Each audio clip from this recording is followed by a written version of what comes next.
আমার হাতের এই রেসিপিটা খেয়ে আমার বাসার সকলে অনেক ফিদা হয়ে গিয়েছে। আসসালামু আলাইকুম, সবাইকে শানুস ডেইলি কিচেনের পক্ষ থেকে স্বাগতম। আশা করি সবাই খুব ভালো আছেন।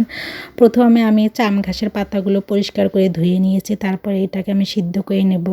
আর এটাকে আমরা চাম পাতা নামে চিনি, আপনারা কে কী নামে চেনেন অবশ্যই কমেন্ট বক্সে কমেন্ট করবেন। আর অন্যদিকে আমি শুটকিগুলো ভেজে গরম পানিতে পরিষ্কার করে ধুয়ে নিয়েছি, তারপরে প্যানে দিয়ে দিলাম তেল গরম হয়ে গেলে শুটকিগুলো দিয়ে দেবো, তারপরে দিয়ে দেবো রসুন, পেঁয়াজ, কাঁচামরিচ, সামান্য একটু হলুদ গুঁড়া দিয়ে একটু ব্রাউন কালার করে ভেজে নেব। তারপরে সিদ্ধ করে রাখা চাম পাতাগুলো দিয়ে দেব। আর হলুদটা দিয়েছি এই জন্য যাতে চাম পাতার অরিজিনাল কালারটা থাকে।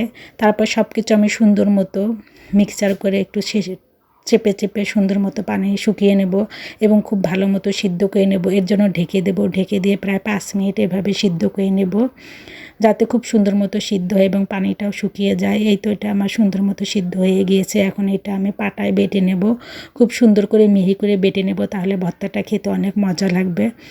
তারপর আমি প্যানে দিয়ে দেব তেল।